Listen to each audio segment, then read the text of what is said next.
In this video, we're exploring the frightening cold case of Jody Loomis, a mystery that haunted investigators for decades.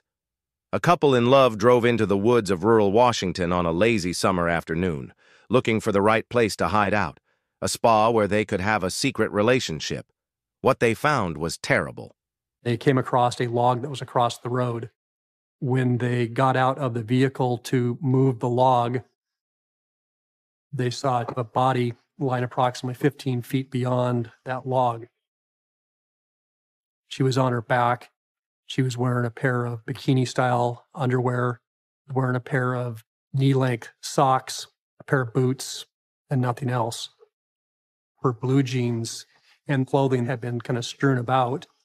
She had a wound to the right side of her head, and she's breathing, but she's not saying anything. The man sits her in the passenger seat of his little two-seater sports car, and the woman held her head up to keep her airway open. When they got to the hospital, it appeared that she was still alive, but by the time they were able to start examining her, she was deceased. She didn't have any ID on her, no purse, no driver's license, no identification card, so they didn't know who they had. Jody Loomis, who is 40 years old, got on her bike and rode her horse, Saudi, to the stable. Sad to say, Jody never made it to the field where her horse was kept. With the setting sun, Jody's mom's fear and worry became more clear on her face. Things were getting out of hand at the Loomis house. Jody had been hurt very badly. Yeah, it was a troubling sight to have her laying there with just shoes, and her glasses were askew on her face, and she had a bullet hole in her head. We could see that there was dirt and leaves were stuffed in her underwear. Her boots would have been put on after the underwear was pulled back up. I observed what appeared to be seminal fluid in the crotch of the underwear. It was obviously some kind of a sexually motivated homicide. She was able to put her panties back on. She put her right shoe on, but she was apparently tying her left shoe when the killer shot her in the head. What really happened to her in Seattle, where she grew up, in 1972? John Paul Loomis and Rosemary Loomis had a child named Jody Loomis on June 5, 1952.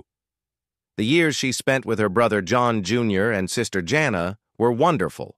She loved and cared deeply for both of her brothers and was close to them. Although Jody had always loved animals, she had a soft spot in her heart for horses. By the time Jody was a teenager, she would go out into the city to find animals in need and spend her time taking care of them.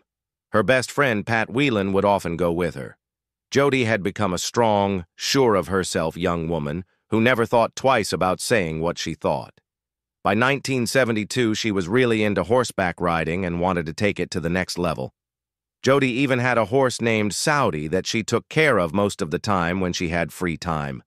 She loved doing it. She fed Saudi at a nearby stable because she couldn't keep him at her house. She would visit him as often as she could. Besides that, Jody was a great artist. She had even drawn a mural of horses running on the walls of her bedroom.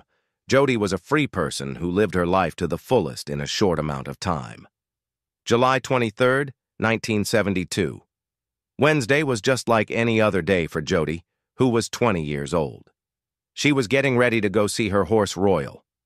Sometimes she left early, but that day there was a delay, and she didn't leave until 4 in the afternoon. That day, Jody decided it would be best to ride her bike to the stable instead of walking because it would save her time. Even though the sun was still out, Jody's mom knew that when her daughter was with Saudi, Jody would always lose track of time. She told Jody to get home before it got dark and gave her a dime so she could call her mom if she was going to be late. Jody lied to her mom and sister and said she'd be home before dark. She quickly got on her white bicycle and rode off to see her horse. It was a beautiful day. Back in 1972, I'm 12. I took off down the road to meet my girlfriend. Jody decided she was going to go to Saudi and be back before dark. And she pedaled off. Jody never did get to meet Saudi that day, which was too bad. A couple was driving around in their two-seater sports car in the Mill Creek area of Edmonds, Snohomish County, which is about 20 miles north of Seattle. They were looking for a good place to practice shooting targets. They were going through the woods on a remote dirt road east of the Bell Everett Highway when they ran into a log that was in the way. As soon as they got out of the car to move the log to the side of the road, they saw something terrible. Jody was lying on her back about 15 feet from the log. She was badly hurt, covered in blood, and partly naked. There was a log that was blocking the road. When they got out to move the log, what they found was a young woman who was wearing her underwear and her boots.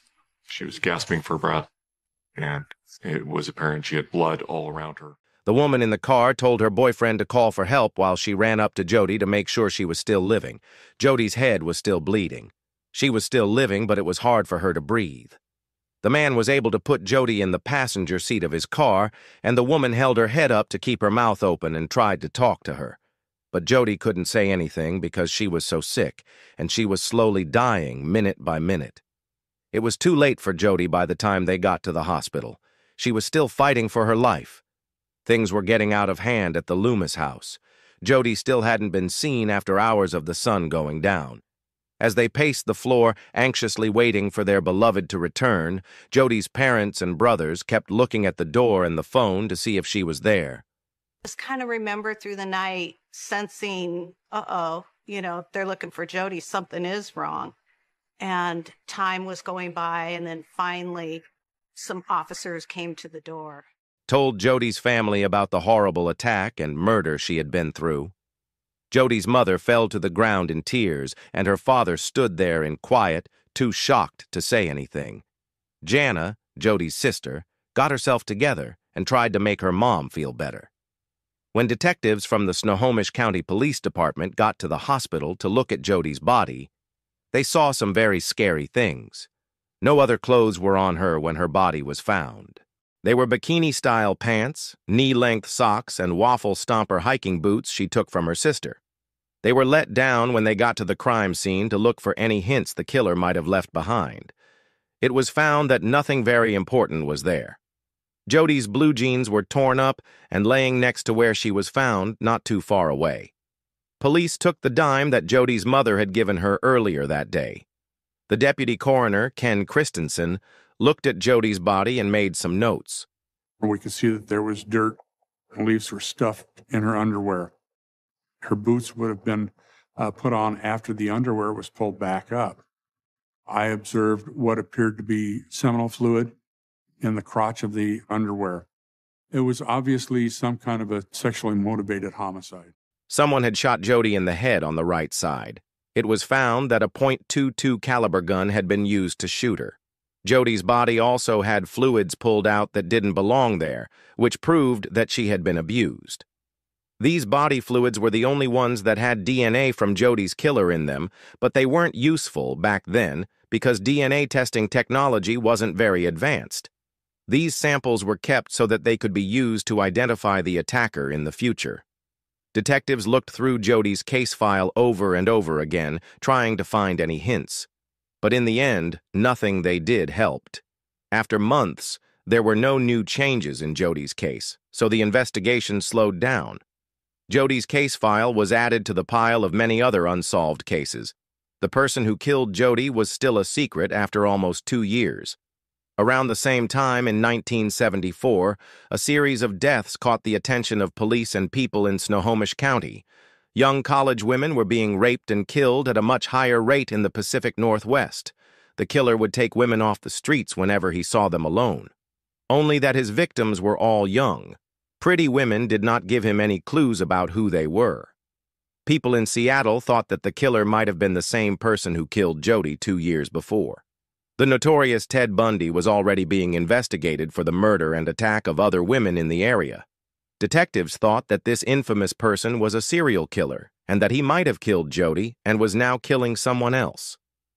Detectives looked into the murders Ted had already been linked to and made some important discoveries that helped them make a straight link between Jody's death and Ted. Similarities between Jody's case and the Bundy murders were that she was the right age group, college age, and probably the right hairstyle.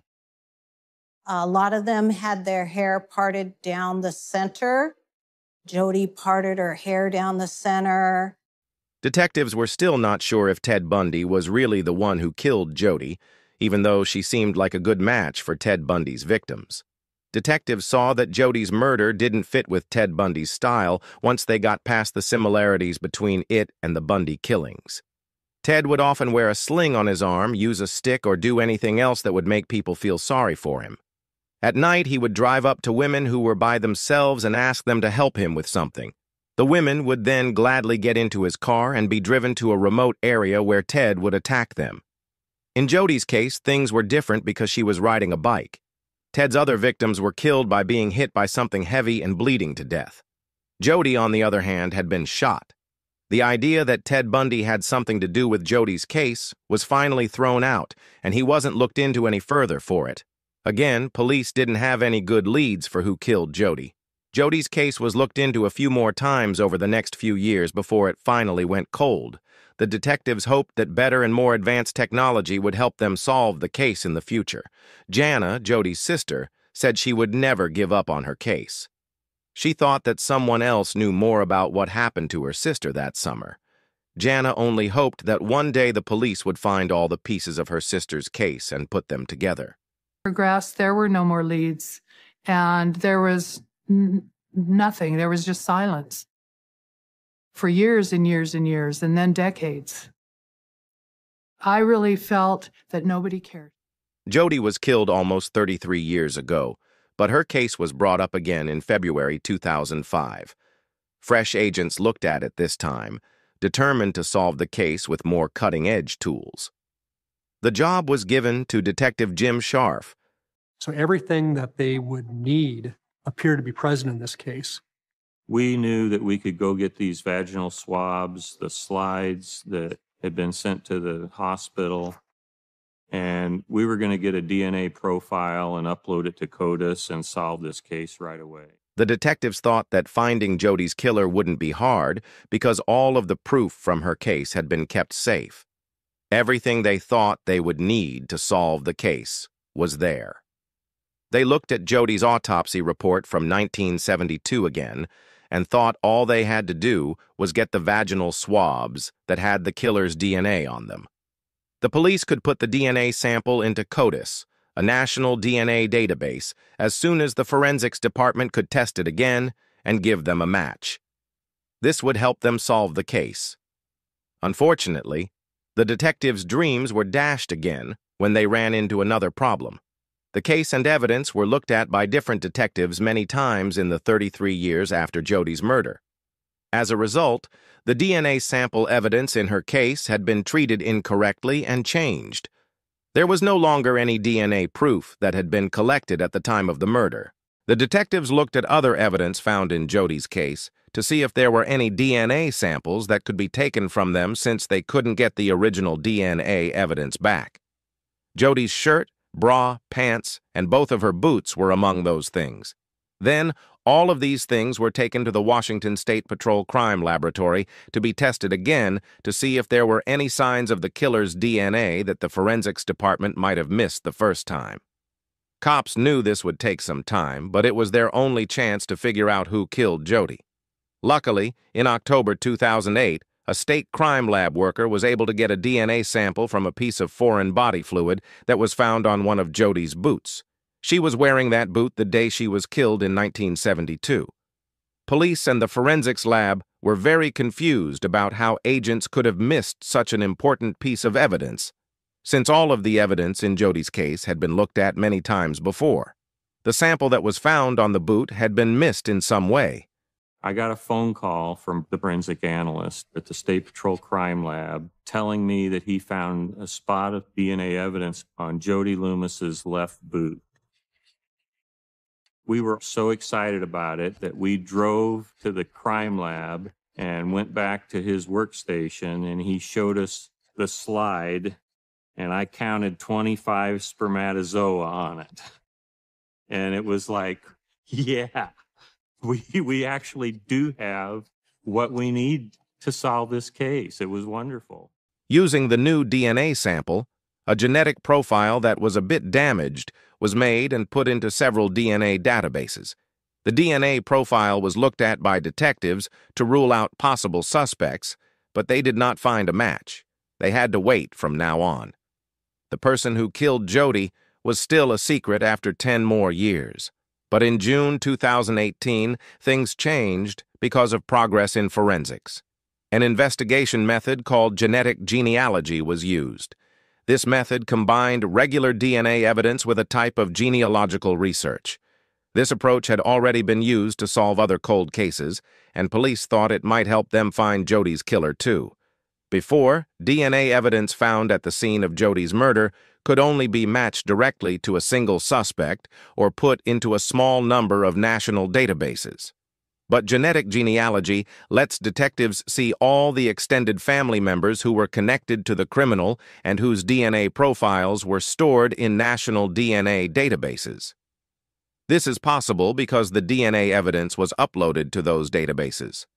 The process involved comparing the killer's DNA profile with ancestry records from several DNA sources in order to find a link between the killer and Jody's unsolved murder. Detectives were able to find people who might have been close with the criminal and question them.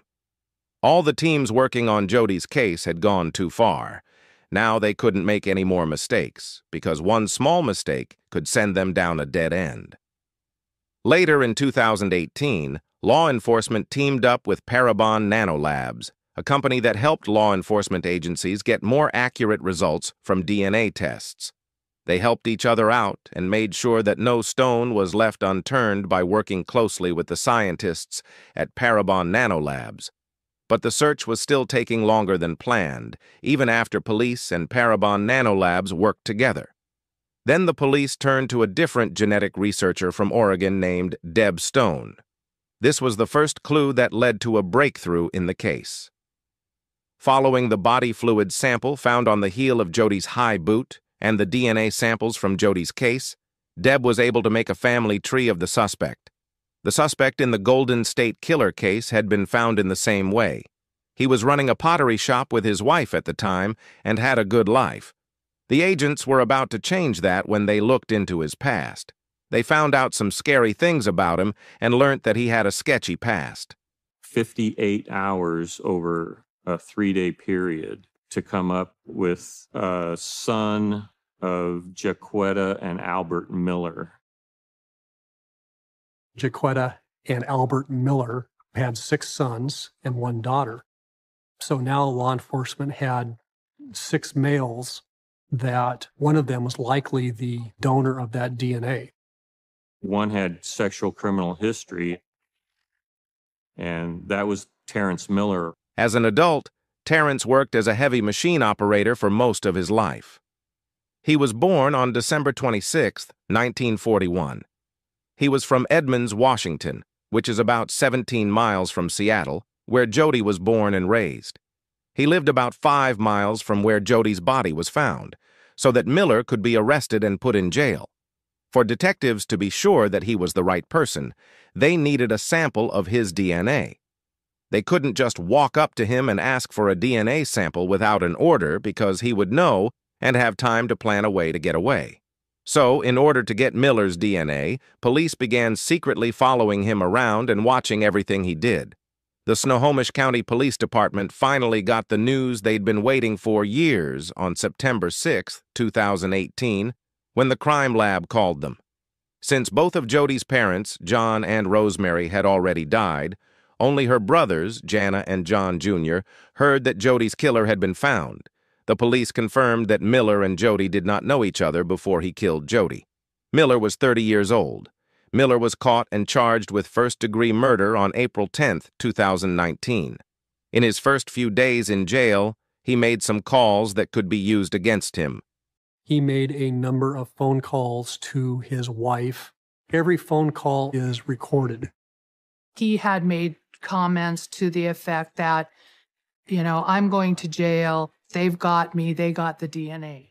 Miller's hearing finally started on October 26, 2020, after more than a year of waiting. Attorney Laura Martin, who was Miller's public defender, said that her client was being set up for a crime he didn't do. In fact, she called into question the reliability of the DNA proof against Miller in the case. But after hearing what Laura Martin had to say, the jury didn't agree with her reasoning.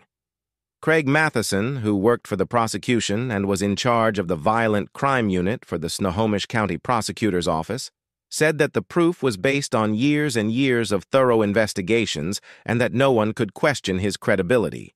He also said that the DNA evidence and the way that it was looked at and analyzed by the state crime lab were fully argued over in front of the jury. The jury found the evidence strong enough to put Miller on trial for murder. The prosecution brought up another strange event that added to the proof they had against Miller. 3 undercover officers went to Miller and his wife's ceramics business in their garage in November 2018. They found a 7-month-old newspaper buried under a stack of papers on a table. It looked like any other newspaper at first, but the detectives were interested in the title. In another cold case from 1987, a young couple from British Columbia was killed in Snohomish County. The story talked about an arrest in that case. What this meant was that the prosecution thought Miller knew how the cops were finding killers from old cases and what technologies they were using. As an answer to the claim, Laura Martin said that the newspaper's appearance was just a strange coincidence. After 11 days, on November 6, 2020, Miller and his defense team made their final points, saying that Miller was innocent. No one could wait for Monday, November 9, 2020, when the decision would be made public. Miller's bail was set at $1 million by the judges, but he paid 10% of that amount with the help of a bail bonds company the year before and was able to stay at home. He had to give up all of his weapons because the judge told him to, and a private electronic home tracking company was keeping an eye on him. It was finally time for the decision. Everyone was going to the Snohomish County Superior Court, but Miller wasn't there. Just before 10 a.m. on Monday, November 9, 2020, someone called Edmonds, Washington, police to report hurting themselves. The call came from a family member of Miller. When they got to the scene of the crime, they found the body of Terrence Miller, who was 78 years old. At first glance, it looked like Miller had killed himself, but the real cause of his death couldn't be proven until the whole case was looked into. Even though they heard about Miller's death that same day, the jury chose to go ahead with the trial and start deliberations. On Tuesday, November 10, 2020, about 3 hours later, even though the defense asked the judge to throw out the case because the defendant had already died, Miller was found guilty of first-degree murder of Jody Loomis. The county medical examiner said it was true. Miller had killed himself. Even though everyone thought Miller lied to get away with murder and avoided justice, Miller's public attorney, Laura Martin, stressed that the jury's decision to find Miller guilty based on tainted evidence saved them from a long trial. She still stood up for Miller, saying that his death was a tragedy and that he was an innocent guy. At a news conference, prosecutor Craig Matheson said that Miller's death was a surprise and that the police were very sorry with how this case ended. He was happy, though, that the world had an answer, even though Miller wasn't around anymore and didn't get what he earned. Both of Jody's parents died long ago, so they never got to see their daughter's killer being caught. Rosemary, Jody's mother, died on January 25, 2019 at the age of 91. John, Jody's father, died on March 3, 2005 at the age of 83. Miller's death was reported to Jody's living family members, who did not show any emotion. They thought Miller had gotten away with his crimes and would never have to pay for them. Jana, Jody's sister, remembers that she and her family left Jody's room alone for a long time, even though they knew Jody would never come home. They only had her room left. Though the Loomis family felt some peace of mind now that they knew who killed their beloved Jody and that he would not be able to hurt anyone else. Thanks for watching. If you found this case interesting, make sure to like the video, subscribe to the channel, and turn on the notification bell. See you in the next one.